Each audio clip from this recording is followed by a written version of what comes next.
नमस्कार दोस्तों, स्वागत है आपका न्यू उत्कर्ष साइंस चैनल पे। आज का हमारा टॉपिक है अलंकार, और अलंकार के अंदर हम लोग अर्थालंकार को पढ़ने वाले हैं। इससे पहले के वीडियो में हम लोगों ने शब्द अलंकार के बारे में पढ़ा था और वो भी काफ़ी इम्पोर्टेंट टॉपिक है। जैसे कि हम लोगों ने पढ़ा कि जो अलंकार है वो दो प्रकार के हैं। अलंकार दो प्रकार के, एक है शब्द अलंकार और एक है अर्थालंकार। शब्द अलंकार जिसमें शब्द के आधार पर या वर्णों के आधार पर हम लोग तय करते हैं कि ये किस प्रकार का अलंकार है, शब्द अलंकार है। तो शब्द का रिपीटेशन हो रहा है, वर्णों का रिपीटेशन हो रहा है, उसमें देख रहे हैं। लेकिन जब अर्थ अलंकार में आते हैं तो इसमें अर्थ पे हम लोग फोकस करते हैं। अर्थ में जो परिवर्तन देखने को मिलता है उसके आधार पर सोच देखते हैं कि ये अर्थालंकार किस प्रकार का अर्थालंकार है। अर्थालंकार में भी भेद है, अनलिमिटेड है, लेकिन हम सब चीज़ों को नहीं देखेंगे, कुछ ही चीज़ों को पढ़ेंगे। कुछ चीज़ों को कौन सी हैं?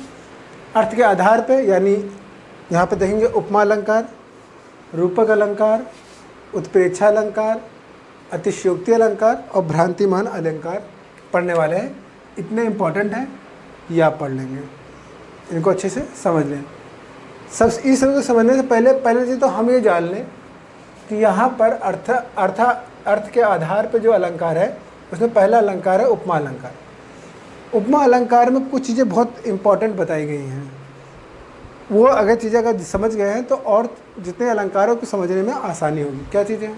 जहाँ एक वस्तु की समता दूसरी वस्तु से की जाए, समता मतलब कि समानता प्रदर्शित कर रहे हैं हम, एक तरह से कह सकते हैं उसकी तुलना कर दे रहे हैं, उसके समकक्ष रख दे रहे हैं। किसी वस्तु को किसी दूसरी वस्तु के समकक्ष रख दे रहे हैं और फिर तुलना कर रहे हैं, उसकी समानता बताने की कोशिश कर रहे हैं। ठीक है, तो वहाँ पर उपमा अलंकार होता है। उदाहरण के लिए, राधा रति के समान सुंदरी है। तो इसमें देखेंगे महत्वपूर्ण जो शब्द हैं वहाँ पर अर्थ क्या देखने को मिल रहा है उसको पढ़ेंगे हम लोग। राधा एक, रति दो नाम है, सुंदरी है तो दोनों ही सुंदरी हैं, रति भी और राधा भी, लेकिन तुलना राधा की जा रही है रति के साथ। समान एक शब्द का इस्तेमाल किया जा रहा है जिसको बताया जा रहा है कि इसी के समान सुंदर है। तो इस सेंटेंस में कुछ शब्द जो इस्तेमाल हमने किए हैं, राधा रति समान सुंदर, इनको कहेंगे क्या वो देखेंगे। तो वस्तुओं की समता तीन कारणों से होती है। एक तो आकार, रंग और गुण क्या है, इन तीन आधार पर हम समता करते हैं। उपमा में चार अंग देखने को मिलेंगे जो मैंने बताया, जो इम्पोर्टेंट हैं। क्या क्या? एक है उपमेय, दूसरा है उपमान, तीसरा है साधारण धर्म, चौथा है वाचक। तो याद रखिएगा, उपमेय, उपमान, साधारण धर्म और वाचक। उपमेय क्या होता है? जिसकी तुलना की जाती है, जिसकी तुलना की जाती है वह है उपमेय। तो जब उदाहरण में आएंगे, राधा रति के समान सुंदरी है, तो राधा यहाँ पर क्या है? उपमेय है, क्योंकि राधा रति के समान सुंदरी है तो राधा की तुलना की जा रही है। तो किसकी तुलना? जिसकी तुलना की जाए वह उपमेय। तो राधा क्या हो गई? उपमेय हो गई इसके अंदर। जिससे तुलना की जाए उसे उपमान। तो जिससे तुलना की, रति से तुलना की तो रति क्या हो गई? उपमान। जिस विशेषता की समानता के कारण तुलना की जाए, मतलब विशेषता क्या है, क्या विशेषता आ रही है, कौन सी विशेषता की तुलना कर रहे हैं दोनों में? तो सुंदरता, क्योंकि सुंदरी। तो सुंदरता क्या हो गया? साधारण धर्म हो गया। जिस शब्द के द्वारा ये तुलना प्रकट होती, किस शब्द का इस्तेमाल करें जिससे तुलना प्रकट हो रही है? उदाहरण के लिए, जैसे सा लगा है, सी लगा है, से, समान, सदृश, सम, सरिस, इस, इम, जिमी, इस तरह के शब्द, तो वो क्या होंगे? वाचक होंगे। उदाहरण के लिए, राधा रति के समान, तो समान जो है वो है वाचक है। यहाँ पर वाचक क्या है? समान। ठीक, तो राधा रति, सुंदरता और समान ये महत्वपूर्ण शब्द हैं। अब जहाँ जिस सेंटेंस में, जिस पंक्ति में हमको तीनों ही, चारों ही अंग देखने को मिल जाए उसे उपमा में पूर्णोत्तमा उपमा कहते हैं। मतलब पूर्ण है, सारी उपमाएं उसके अंदर विद्यमान है, ये तो उपमा होगी। अब जब अगर आप ये समझे तो आगे की चीज़ समझ जाएंगे कैसे। दूसरा आता है रूपक अलंकार। रूपक मतलब रूप से है, मतलब उसका रूप बिल्कुल उसी की तरह है। जहाँ उपमेय को उपमान के रूप में दिखाया जाए, जहाँ मतलब राधा को रति के समान ही दिखा दिया जाए, अब तुलना नहीं करने, समान उमान कुछ नहीं कह रहे हैं, उपमेय को उपमान ही बता दिया गया है, सेम कह दिया गया है कि वही है ही, तो वह रूपक अलंकार। मुख चंद्र जैसे उदाहरण लिखा है तो मुख ही चंद्रमा है, ये नहीं कह रहा है कि मुख चंद्रमा के समान है ना, मुख चंद्रमा के समान कह दिया तो वो हो गया उपमा अलंकार फिर तो। लेकिन यह कह रहा है मुख चंद्र कह दिया गया, तो मुख चंद्र जब कह दिया तो ना तो हमने सा, न सी, न से, न समान, न सदृश, न सम, ऐसे किसी भी प्रकार के शब्दों का इस्तेमाल नहीं किया है मुख और चंद्रमा के मध्य में। तो सीधी सी बात हो गई कि बिल्कुल हम रूप सेम का सेम प्रदर्शित कर दे रहे हैं, कोई समानता नहीं बता रहे, कह दे बस वही है ही। तो उपमेय को उपमान ही बता दिया जाए, जहाँ पर सीधे ऐसे लिखेंगे परिभाषा में जो समझेंगे कि उपमेय को उपमान ही बता दिया जाए, वो हमारा रूपक अलंकार हो जाता है। नेक्स्ट उत्प्रेक्षा अलंकार, तीसरा उत्प्रेक्षा अलंकार, जहाँ उपमेय में उपमान की संभावना की जाए। अब यहाँ संभावना की जा रही है, उपमेय में मतलब राधा में रति की संभावना की जा रही है, इस तरह से कह ले तो उपमेय में उपमान की संभावना की जा रही है, उससे हम लोग बोलेंगे उत्प्रेक्षा।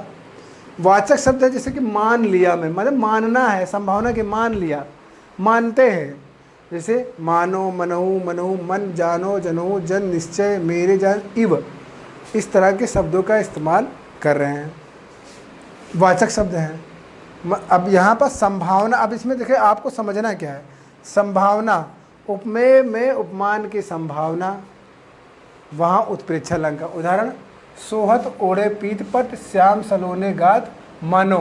अब देखिए मनो, मैंने शब्द का इस्तेमाल किया, मानो या मनो। नील मन शैल पर आतप पर्यो प्रभात, ठीक है। तो ऐसा बता रहे हैं यहाँ पर, सोहत ओढ़े पीत पट श्याम सलोने गात, मतलब ऐसा कपड़ा पहने हैं जैसे लग रहा है कि मानो ऐसा लग रहा है कि किसी शैल के ऊपर सूर्य का प्रकाश डायरेक्ट पड़ रहा है, ऐसा चमक रहा है वो, ठीक है। तो इस तरह तुलना की, मतलब तुलना नहीं, माना जा रहा है, संभावना प्रकट की है, शायद ऐसा ही है, ऐसा तो है नहीं, लेकिन मान ले रहे हैं कि हम ऐसा प्रतीत हो रहा है, हमको प्रतीत हो रहा है, तो मान लिया गया। अतिशयोक्ति अलंकार सबसे ही जानेंगे, सबसे आसान अलंकारों की श्रेणी में आता है।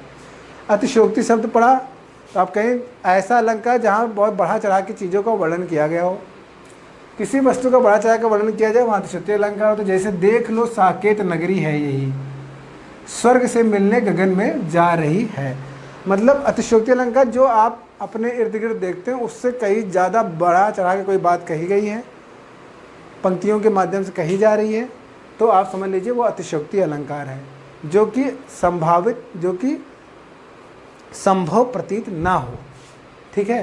तो वो क्या है, अतिशयोक्ति अलंकार। भ्रांतिमान अलंकार यानी भ्रम, जहाँ समता के कारण किसी वस्तु में, समता के कारण किसी वस्तु में मतलब उपमेयों में अन्य वस्तु का मतलब उपमान का भ्रम हो जाए, मतलब उपमेय में उपमान का भ्रम हो जाए। देखिए यहाँ पर, ठीक है, बढ़ा चढ़ा के वर्णन करने की बात की गई है, संभावना व्यक्त की जा रही है, लेकिन भ्रम हो जाए, मतलब ऐसा था नहीं लेकिन भ्रम हो गया, तो भ्रम हो गया, तो वहाँ पर उपमेय में उपमान का भ्रम हो रहा है, तो वो है क्या, भ्रांतिमान अलंकार। जैसे नाक का मोती अधर की कांति से, बहुत फेमस हम लोग पढ़ते हैं, बीज दाड़िम का समझ के भ्रांति से, देख उसको ही हुआ शुक मौन है, सोचता है शुक ये कौन है। तो नायक नायिका है, नाक का मोती है, वो इतना चमक रहा है कि रेड कलर का, लाल रंग का, कि शुक जो है, मतलब जो तोता है जो पाला है, घर में पाला गया है, वो देख रहा है, उसको लगता है कि दूसरा शुक है, क्योंकि उसकी चोंच लाल होती है, तो सोचता है इसकी चोंच लाल जैसा कुछ प्रतीत हो रहा है उसको, लेकिन ऐसा नहीं है, उतना चमक रहा है तो दूसरी चीज़ ना। तो ऐसा शुक को या तोते को क्या हो गया, भ्रम हो गया है, तो वह है भ्रांतिमान यानी भ्रम अलंकार हो गया है उसको, ठीक है। तो ये उदाहरण, कुछ इसी तरह के उदाहरण या पंक्तियाँ आपको परीक्षा में पूछी जाएंगी और पूछा जाएगा किस प्रकार का अलंकार है। महत्वपूर्ण अलंकारों को मैंने बताया है, यही आ सकता है परीक्षा में, इसके इर्द गिर्द ज़्यादा कुछ पढ़ने की जरूरत नहीं। कहीं से समझें, उपमेय उपमान को समझेंगे तो समझ में आ जाएगा किस प्रकार का अलंकार ये बताने या पूछने की कोशिश कर रहा है। तो उम्मीद करता हूँ कि ये वीडियो आपको समझ में आया होगा, इसलिए इस वीडियो को अधिक से अधिक लाइक करें, शेयर करें, सब्सक्राइब करें। आज के लिए इतना ही, धन्यवाद।